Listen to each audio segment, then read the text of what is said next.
Dr. Bill Adams here, and this is No Spin Live, and we have a great show for you today. We're going to talk about the FDA and breast implants, some unanswered questions on RealSelf, and we're going to answer it, and who exactly does the best nose job. So we've got some incredible, talented, world-famous plastic surgeons here to share some insights with you. We've got Dr. Jason Posner from Boca Raton, Florida, Dr. Brian Brzezowski from Salt Lake City, Utah, Dr. Craig Light all the way from Gold Coast in Australia, down under, and Dr. John Diaz from Beverly Hills, California. And Jason, I'm going to lead off with you on this first story. You know, this first one was, we've actually got several questions from viewers, and this has been in the media, but this is about some women actually from Florida, your home state, that met with the FDA about potential safety risks or health issues related to breast implants, silicone breast implants. So why don't you lead us off? No, it seems that every few years, this same story keeps, reinvigorating a lot of the patients that we see. The difference is now that the patients are better connected with social media and better able to kind of share their stories. So we keep talking about this breast implant illness. So, we're all, I guess, most of us are old enough to remember the ban on breast implants in the U.S. in the early 1990s. So the FDA pulled them off the market. We were only able to use them under sort of certain specific circumstances. And we went back to the drawing board and we studied these breast implants extensively. They looked at all of these autoimmune diseases and everything else in these extensive studies, and they came up with no related problems with breast implants based on these studies. And they put them back on the market. So, we get a lot of patients coming in every week looking to take their implants out because they think they're causing some breast implant illness that's sort of undescribed or really hard to quantify. I've taken out plenty of implants in my life, and I don't think I've ever had any patient get better, feeling better from taking out their implants. Certainly better shape. If they're having problems, I took out some dinosaur eggs, old 40-year-old implants this week, and filled the patient with fat and did a lift on her. I think she had a better shape. But I've not seen any really health improvement or feeling better from taking out these implants. So if I was a woman who was not feeling well, I would do everything in my power to figure out what was causing it before I, just haphazardly pulled out my implants that really weren't causing me any aesthetic problems. Yeah, I mean, Jason, I've definitely seen patients like that. I have to say, I've seen some people who do feel like they subjectively feel better after removing their implants. But John, I mean, what about you? Are you seeing more women with concerns about this, or what are your thoughts? I do see an increasing number of women asking about this, and I think it goes back to what Jason said about social media, and there's so much on the internet and websites and Facebook. But here's my take on it. We all know, right? We all learned in medical school the power of mind over matter, and it's very common for patients to associate two things in time. So, for example, you have a woman, she gets breast implants, and then a year later she's diagnosed with some weird symptom or disease or something, autoimmune. It's very normal and natural for that person to think that the implants must have caused that problem. And we all know from all the studies that have been done over the past couple of decades that there's never been any link proven. So I understand where the patients are coming from, but there's no science to back that up, the fact that there may be some kind of risk with having breast implants and having this very non-specific breast implant illness that Dr. Posner was talking about. And Craig, I know this is not unique to the United States, because I see the stories. I think you guys see the same patients in Australia, correct?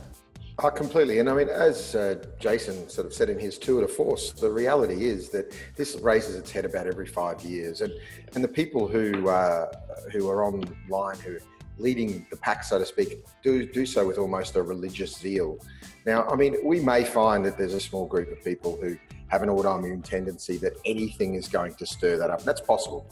But the sort of avalanche of patients who feel this way, I've similarly see them regularly, and once you make it clear to them that there is no scientific evidence and how bad their breasts will look afterwards, they usually decide against taking their implants out. The other thing that was interesting that we haven't really picked up on this actual article was that they quoted Dr. Barrett, I think it was. Her comments had nothing to do with breast implant illness. It had to do with failure rates of implants.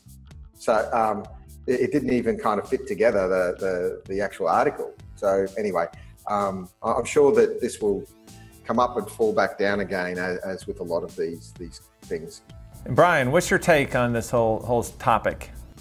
Well, the first thing I think about is I'm very sympathetic to these ladies, because they're our patients. I mean, they didn't get these implants from, outer space. I mean, we are putting them in them. So, they're our patients. And I think we have an obligation to do our part, which we have really done probably overboard, our part to educate them, as everyone else has said, about the science and the realities of what implants can and can't do. But for them to develop a systemic illness and attribute it to their implants is really, as we all know, just practically impossible.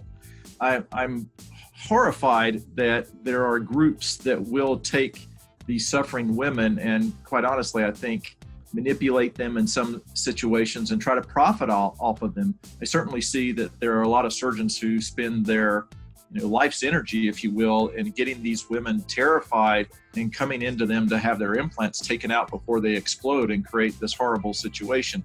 But I think we just need to remain sensitive to the fact that these are our patients. They do genuinely feel ill. Whether or not they actually are ill or not, we don't really know. But as others have alluded to, the peace of mind that these women might get from having their implants removed can't be discounted. But at the same time, obviously, we're certainly aware that it's not a scientifically proven situation. And I'm really saddened by the fact that they're being taken advantage of. Yeah, this is good stuff. And, I would say that there's some distinct differences between now and 1992. Number one, there was no data in 1992. Now we have a lot of data. We have a lot of good science. I think the other thing, though, is, and Brian, all you guys have kind of alluded to this, but especially Brian, in 1992, people, I think the physicians and the patients seemed to be two separate groups. And I think the patients felt like the physicians didn't want to talk to them or believe that they had any kind of issue. And I think that's very different now, because I would say the vast majority of people I know have the same opinion. I think that you all have shared that we're there for our patients first, and we're there to listen to them. And if they have an issue, we're happy to see them, talk about it. If they want to have their implants out, I think most of us would be happy to remove the implants. So we're there for the patients, and I think that's very different. I know some of these women, they're certainly not crazy or anything like that. They're smart, intelligent, and they don't feel like their health is good. And so, I think it's a different times, which I think is good. It's a healthy kind of dynamic, and I think it's something that it does come and go, but I think it's a very different time, which I think is healthy for everybody. So let's move to the next question. Jason, I'm gonna have you start with this one again. Now, this kind of segues nicely to what we were just talking about, because this is a question from RealSelf, where patients are submitting questions and physicians of all different types are answering the questions. This particular patient had a capsular contracture, and she went to see her plastic surgeon, and the plastic surgeon said that she would be happy to remove her implants, but she wasn't going to take out the capsule, and the patient was worried that there might be a risk for breast implant ALCL, which is a whole nother entity. But Jason, what do you think about this? Let's just talk this through, because I think we're going to be able to answer the question pretty easily. So to me, this is really two parts. Is there capsule contracture and risk of ALCL? Okay. If it's capsule contracture, I want that stuff out. I don't like that firm area in people's breasts. And, I had an elderly patient that I removed an implant and left a little firm capsule because she was in her 90s. I got that. But for the most part, if you're young and healthy and you have capsule contracture and I'm explanting you or reimplanting you, I'm taking that out. So kind of the risk of ALCL goes down because that capsule goes out. That's how I'll answer the capsule contracture portion. Patient with an asymptomatic capsule who's getting removal of her textured implants and wants to know about risk of ALCL, there is a small risk of ALCL, very small, but there is that small risk over time. The cases of ALCL with smooth-walled implants, as far as I know, all had textured implants in at one time. So if you want to take your ALCL rate to 0, you should take the capsule out. However, as Greg said, it's that risk-benefit ratio. In an asymptomatic capsule, what's the risk of taking the capsule out versus that extremely small risk of ALCL in the future? And for me, in an asymptomatic capsule, I'd rather leave it, but in a capsular contracture, I would take it. John, what do you think? I agree completely with what just Dr. Posner said. I would, of course, the two issues here, whether there's capsular contracture at all, and if there is, removing all of the capsule. And like he said, if there is capsular contracture on physical exam, then my inclination would be to remove all of it. And as he alluded to, you have to really inform the patient about the potential risk of BIA, ALCL. And when you look at the numbers, it's so exceedingly small. I think in my experience, when I've explained to the patients kind of what the statistics are and what the facts are, patients feel relieved. They then finally understand, oh, okay, this really is extremely rare, and they feel better about it. Craig, what do you think? Well, Bill, as you know, some of the better data relating this comes out of Australia, and if you actually have a look at it, it's really not the capsule in most cases. It's actually the fluid, and some of the so-called spontaneous resolutions of this may very well be where essentially there was just 1A disease, which having it just in the fluid, and that's certainly what we're seeing here. Is that now that there's a knowledge of the disease, it gets picked up very early, and so you often will find that you'll see it in the fluid, but when the capsule's sent off, it's not there. So it's exactly the opposite of what's going on here. Brian, what do you think? Anything to add on this question about the capsule? Well, the question is primarily, do you need to remove the capsule for a prophylactic effort to keep the patient from developing a subsequent ALCL? And if we're on the right path with understanding the pathogenesis of the disease, it's that textured implant that creates that irritation that leads to inflammation and that monoclonal lymphocyte proliferation. So if we're able to eliminate the source, the potential source, which is that textured device, I think we've gone a long way to taking the nearly zero risk of developing a disorder below that. If you wanted to make that extra step of taking the capsule out to go even lower in terms of your risk for the patient ever developing ALCL, I don't have an argument with that, but certainly we don't have a lot of science to say that that's something that needs to be done. And the patient getting the implant out and the capsule dealt with because of contracture, I certainly think you've got ample reason to try to deal with the capsule because it's probably thickened and calcified anyway. Yeah, I think you guys, I agree with each of you that, the thing with this patient, she's got a capsular contracture. Regardless, she says she's having her implants removed, or if she's going to have it exchanged, that drives the prescribed treatment, which is going to be a capsulectomy.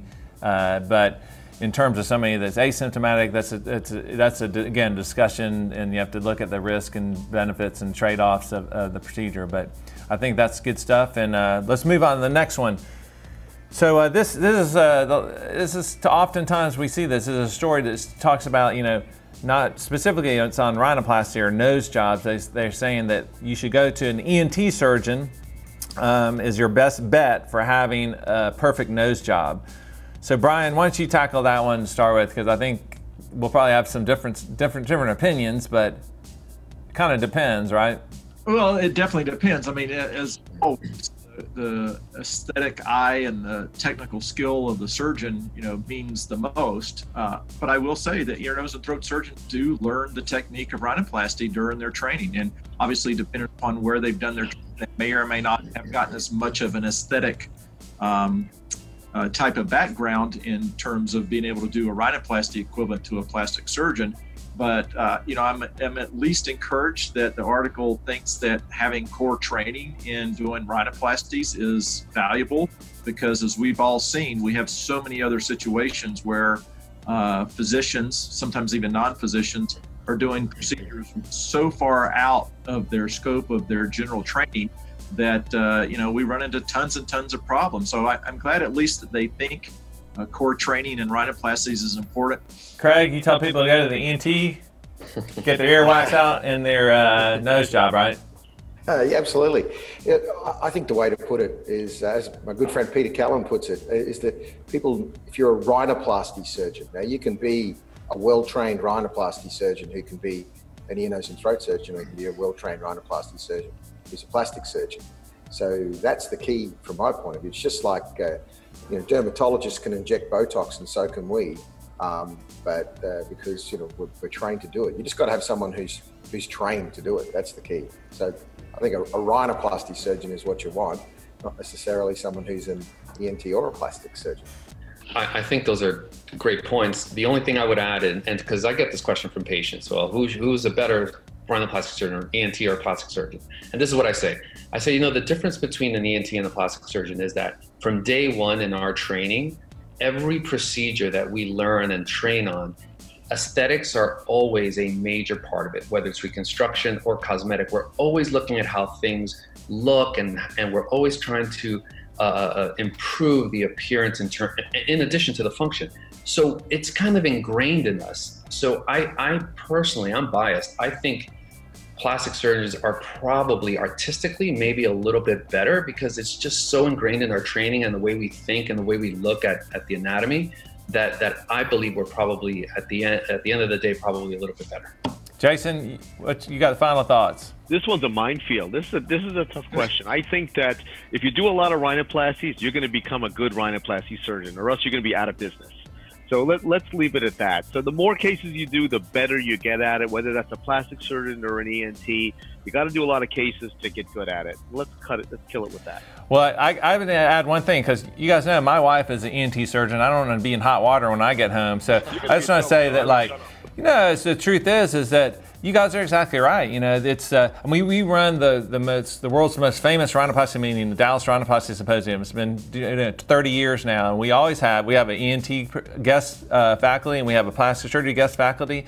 And you know what? They all can be good, but like my wife, she'll admit, you wouldn't want to go to her for a rhinoplasty. She doesn't do it. She's not interested in doing it. So it all depends on what you do and your expertise. And I totally agree with you guys. And there's some great ENT rhinoplasty surgeons, and there's some great plastic surgery rhinoplasty surgeries, but you got to do your homework. So, all right, well, listen, guys, awesome insights. You guys have a great one, and if you want to see more of this, you can see it on theplasticsurgerychannel.com.